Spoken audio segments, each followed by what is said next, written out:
Hello friend, हमारी आज की कहानी है गवार बहू। बहू, आज मेरी किटी है।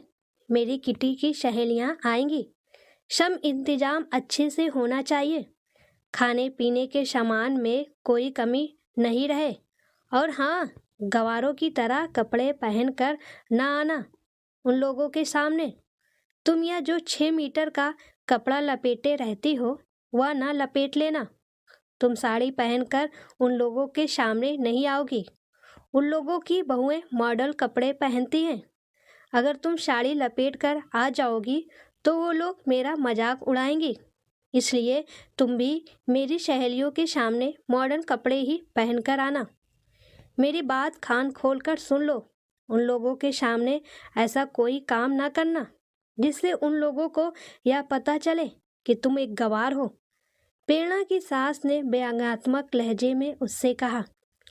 मम्मी जी, मेरे पास मॉडल कपड़े नहीं हैं। प्रेरणा ने धीरे से कहा। मैंने तुम्हें लाकर दिया तो था, वो कहाँ गया? प्रेरणा की सास वीणा ने गुस्से में पूछा। मम्मी जी, मैंने वो सभी कपड़े सोनिया दीदी को दे दिया था क्योंकि मुझे वो कपड़े पहनने ही नहीं थे। प्रेरणा ने डरते हुए नजरें झुकाकर कहा। अब तो समय भी नहीं है कि मैं बाजार जाकर तुम्हारे लिए कपड़े लेकर आऊं। हे भगवान, मैंने ऐसा क्या पाप किया था कि मुझे ऐसी गवार बहू मिली। मेरे तो पढ़े लिखे बेटे का जीवन ही बर्बाद हो गया। पता नहीं प्रभास के पापा को इस लड़की में क्या दिखाई दिया जिस लड़की को अपनी बहू बनाकर ले आए। बीड़ा जी गुस्से में बड़बड़ा रही थी। अपनी सास की बात सुनकर प्रेरणा की आंखों में आंसू आ गए। उसने कहा कुछ नहीं, चुपचाप वहां से जाने लगी। तभी उसकी नज़र अपने ससुर पर पड़ी। वो शायद दरवाजे पे खड़े होकर अपनी पत्नी की बात सुन रहे थे। बीड़ा जी की नज़र भी जैसे ही अपने पति पर पड़ी वह सकपका गई। प्रेरणा के ससुर प्रकाश जी कुछ कहते उससे पहले ही दरवाजे की घंटी बज गई। बीड़ा जी ने कहा, लगता है मेरी किटी की सहेलियां आ गईं। उन्होंने जानबूझकर प्रकाश जी से कहा जिससे वो बात को आगे न बढ़ाए। प्रकाश जी भी वहां से चले गए क्योंकि बाहरी लोगों के सामने वह कोई हंगामा नहीं करना चाहते थे। बीड़ा जी ने दरवाजा खोला तो वहां उसकी किटी की सहेलियां खड़ी हुई थी। बीड़ा ने उन्हें देखकर खुश हो गई। उन्हें अंदर लेकर आई। घर की सजावट को देखकर उनकी एक सहेली ने पूछा, मिसेस पांडे का घर डेकोरेशन तो बहुत अच्छा लग रहा है। हाँ मिसेस मेहता, ये मेरी पसंद से हुआ है, इसलिए अच्छा तो रहेगा ही मिसेस पांडे, बीड़ा जी ने गर्व से कहा। सभी किटी की औरतें अपने अपने घर परिवार की बड़ाई करने में लगी हुई थी। बीड़ा जी भी अपने पसंद और अपनी काबिलियत का बखान करने में लगी हुई थी।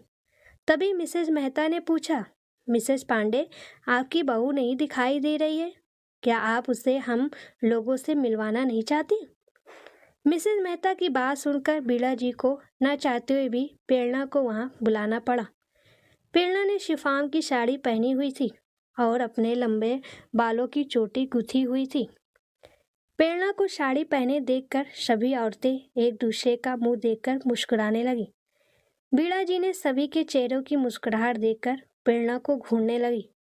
उन औरतों में से एक ने कहा, अरे वीणा जी, आपकी बहू अभी भी पुराने जमाने के कपड़े पहनती है या तुम उसे दबा कर रखती हो? स्वयं तो मॉडल कपड़े पहनती हो और बहू को साड़ी पहनने के लिए मजबूर करती हो। आप कैसी बात कर रही हैं मिसेस पाठक? मैं आपकी तरह दोहरा व्यक्तिगत नहीं रखती। मैंने बहू पर कोई पाबंदी नहीं लगाई है। आपकी बहू की तरह मेरी बहू भी गंवारों की तरह रहना पसंद करती है।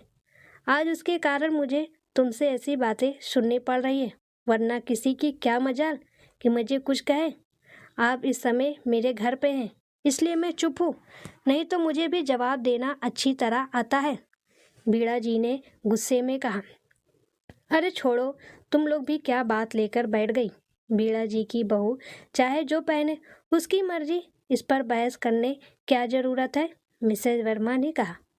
मिसेज वर्मा की बात सुनकर सभी ने उसका समर्थन किया और फिर आपस में हंसी मजाक होने लगा।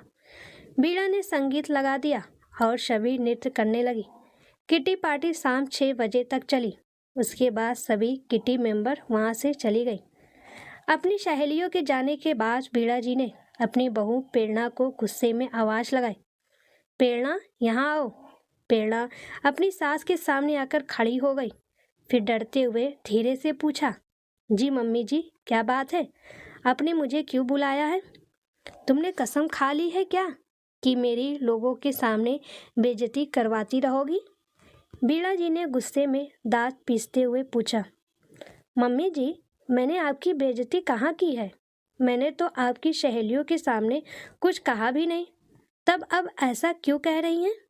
प्रेरणा ने धीरे से डरते हुए पूछा, इतनी भोली बनने की ज़रूरत नहीं है।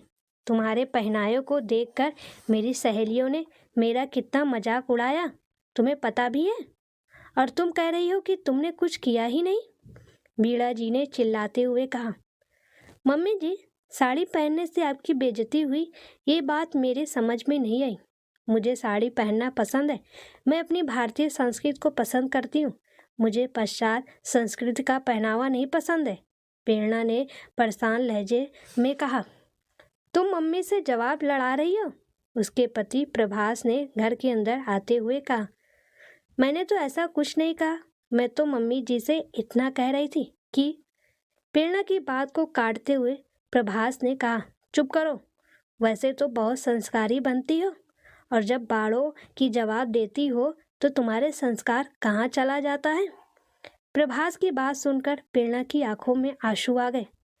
प्रेरणा के आंसू देखकर बीड़ा जी ने कहा, फिर शुरू हो गया इसका तिरिया चरित्र। तुम माँ बेटे हमेशा प्रेरणा का अपमान क्यों करते रहते हो? मैंने तुम लोग को कितनी बार समझाया है कि अपनी हरकतों से बाज न आ जाओ, वरना मुझसे बुरा कोई नहीं होगा। प्रेरणा गंवार नहीं है, पढ़े लिखे गंवार तुम दोनों हो। मैंने जानबूझकर प्रेरणा को अपनी बहू बनाया है, जिससे मेरी आने वाली पीढ़ियों को भारतीय सभ्यता, संस्कृति और संस्कारों का ज्ञान हो सके। तुम दोनों ने तो अपनी भारतीय संस्कृति को ताक पर रख दिया है। तुम दोनों स्वयं गलत हो और गलत प्रेरणा को ठहरा रहे हो। आज के बाद अगर तुम दोनों ने प्रेरणा का अपमान किया तो मुझसे बुरा कोई नहीं होगा। प्रेरणा के ससुर प्रकाश जी ने गुस्से में कहा और वहाँ से चले गए। प्रभास और बीड़ा जी ने जलती निगाहों से प्रेरणा को देखा और वह लोग भी वहाँ से चले गए। प्रेरणा आंखों में आंसू लेकर वहीं खड़ी रही। उसकी समझ में यह नहीं आ रहा था कि उसकी गलती क्या है जो उसकी सास और पति उससे नाराज रहते हैं। यही सोचते हुए प्रेरणा रसोई घर में चली गई। प्रेरणा कहाँ हो? यहाँ आओ। प्रभास ने प्रेरणा को आवाज़ लगाई। प्रेरणा दौड़ती हुई आई। क्या बात है, आपने मुझे क्यों बुलाया है? प्रेरणा ने पूछा। कल मैं अपनी तरक्की के उपलक्ष्य में एक पार्टी दे रहा हूँ। वहाँ बड़े बड़े लोग आएंगे, विदेशी लोग भी वहाँ होंगे। पार्टी 5 स्टार होटल में। वहाँ तुम्हारा रहना आवश्यक है, इसलिए तुम्हें भी वहाँ चलना, पर तुम वहाँ साड़ी पहनकर नहीं चलोगी। वहाँ पहनकर जाने के लिए मैं तुम्हारे लिए ये ड्रेस लाया हूँ, तुम्हें वही पहनकर चलना होगा। प्रभास ने प्रेरणा को एक पैकेट देते हुए कहा।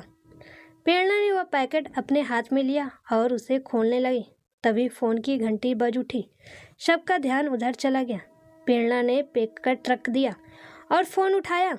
उधर से उसकी माँ की आवाज़ आई। वो कह रही थी कि तुम्हारे पापा की तबीयत खराब है और तुमसे मिलना चाहते हैं। अपनी माँ की बात सुनकर प्रेरणा घबरा गई और उसने अपनी सास को अपने पिता की तबीयत के बारे में बताया और कहा कि वो अपने मायके जाना चाहती है। बीड़ा जी उसे मना करती उससे पहले ही प्रकाश जी ने कहा, प्रेरणा, इसमें पूछने की क्या बात है? तुम जाओ, तुम्हारे पापा तुमसे मिलना चाहते हैं। अपने ससुर की बात सुनकर प्रेरणा अपने मायके जाने की तैयारी करने लगी। उसका मायका उसी शहर में था। उसने प्रभास से कहा कि वो कल पार्टी में जाने से पहले यहाँ आ जाएगी। उसके बाद प्रेरणा अपने मायके जाने के लिए निकल गई। अपने माता पिता से मिलने के बाद प्रेरणा बहुत खुश हुई। प्रेरणा को देखकर उसके पिता की तबीयत में सुधार होने लगा। प्रेरणा भी अपने माता पिता के पास आकर बहुत सुकून और शांति महसूस कर रही थी। दूसरे दिन प्रेरणा के पापा की तबीयत कुछ ठीक थी।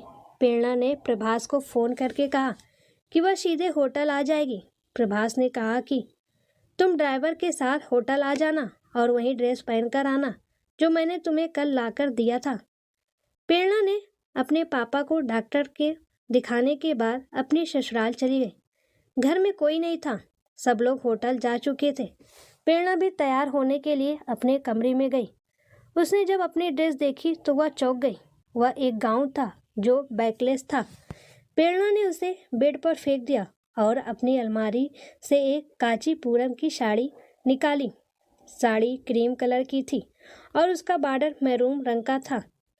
प्रेरणा ने वही साड़ी पहनी, अपने लंबे बालों को ढीला जूड़ा बनाया, गले में मैरून रंग का जड़ाऊ हार और हाथों में जड़ाऊ कंगन पहने, माथे पर मैरून रंग की बड़ी बिंदी और ओठों पर मैरून रंग की लिपस्टिक लगाई।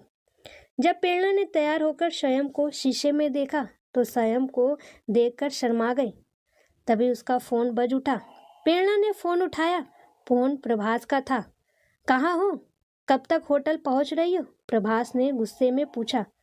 मैं तैयार हो गई हूँ, अब घर से निकल रही हूँ। मुझे होटल पहुँचने में ज़्यादा समय नहीं लगेगा, प्रेरणा ने कहा। प्रेरणा फ़ोन रखने के बाद प्रेरणा होटल के लिए निकल पड़ी। कुछ समय बाद उसकी कार सड़क पर दौड़ने लगी। थोड़ी देर बाद ही कार होटल के कंपाउंड में खड़ी हुई थी। कार से उतरकर प्रेरणा सीधे अंदर पहुंची। वहां सभी लोग आए गए थे। जैसे ही प्रभास की नज़र प्रेरणा पर, उसके चेहरे पर क्रोध के भाव दिखाई देने लगे। बीड़ा जी भी वहां आ गई और फुसफुसा कर बोली, तुम्हें हमारी बेइज्जती करवाने में इतना मजा क्यों आता है? अब सभी लोग मेरे बेटे का मजाक उड़ाएंगे, कहेंगे कहाँ की गवार आ गई है। तभी विदेश से आए हुए व्यक्तियों ने पूछा, मिस्टर प्रभास, आपकी वाइफ अभी तक नहीं आई, कहाँ रह गई हैं? यहाँ मेरी वाइफ मरिया उनसे मिलने के लिए बहुत एक्साइटेड है। प्रभास ने अपने चेहरे पर नकली मुस्कुराहट लाते हुए कहा, मिस्टर डेविड, ये है मेरी पत्नी मिसेस प्रेरणा। वाओ, इंडियन ब्यूटी, आपकी पत्नी तो बहुत ही सुंदर है, मिस्टर प्रभास, मरिया ने कहा। पार्टी के सभी लोग प्रेरणा के आसपास इकट्ठे हो गए और प्रेरणा की साड़ी, उसके पहनाए और श्रृंगार की प्रशंसा करने लगे। तभी एक महिला ने बीड़ा जी से कहा, बीड़ा जी, आपने आज तक अपने बहू से हमें नहीं मिलवाया। आज पता चला कि आपने उसे हमसे क्यों नहीं मिलवाया। वह इतनी सुंदर है, कहीं हमारी नज़र ना लग जाए। बीड़ा जी उस महिला की बात सुनकर गर्व से मुस्कुरा उठी। वहाँ उपस्थित सभी लोग प्रेरणा की तारीफ करते रहे। तभी वहाँ शहर के मेयर मिस्टर राहुल आ गए। बातचीत के दौरान जब उन्हें पता चला कि प्रेरणा ने हिंदी में पीएचडी किया है तो उन्होंने खुश होकर प्रेरणा के ससुर प्रकाश जी से कहा, प्रकाश, तुमने कभी बताया नहीं कि तुम्हारी बहू हिंदी में पीएचडी है। मुझे अपने कॉलेज के लिए एक हिंदी की प्रवक्ता की आवश्यकता है। क्या प्रेरणा बेटी मेरे कॉलेज में प्रवक्ता की नौकरी करेगी? मेयर साहब की बात सुनकर प्रेरणा के चेहरे पर आश्चर्य मिश्रित खुशी दिखाई देने लगी। मेयर साहब की बात सुनकर बीड़ा और प्रभास के चेहरे पर भी गर्व की मुस्कुराहट फैल गई। तभी वहाँ प्रकाश जी आ गए और उन्होंने व्यंग भरी आवाज में कहा, क्या हुआ बीड़ा, आज तुम्हारे चेहरे पर प्रेरणा के लिए गुस्सा और नफरत नहीं दिखाई दे रही है? और प्रभास, तुम्हें आज प्रेरणा एक गवार नहीं लग रही है? आज यह चमत्कार कैसे हो गया? अपने पिता की बात सुनकर प्रभास ने शर्म से अपनी नजरें झुका ली और बीड़ा के चेहरे पर शर्मिंदगी के भाव दिखाई देने लगे।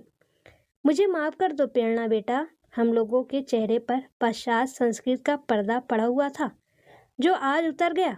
हमें तुम पर नाज है और मैं भी खुश हूँ कि प्रभास के लिए उसके पापा ने इतनी सुंदर और संस्कारी लड़की ढूंढी। बीड़ा जी ने हंसते हुए प्रेरणा से कहा। प्रभास बहुत प्यार से प्रेरणा को देख रहा था। प्रेरणा की नज़र जब प्रभास पे पड़ी तो उसे अपनी ओर देखता पाकर प्रेरणा ने शर्माकर अपनी नज़रें झुका ली। प्रकाश जी ने अपने परिवार को एकजुट होता देखकर खुशी से उन्हें देख रहे थे। उनके चेहरे पर गर्वीली मुस्कान फैल गई।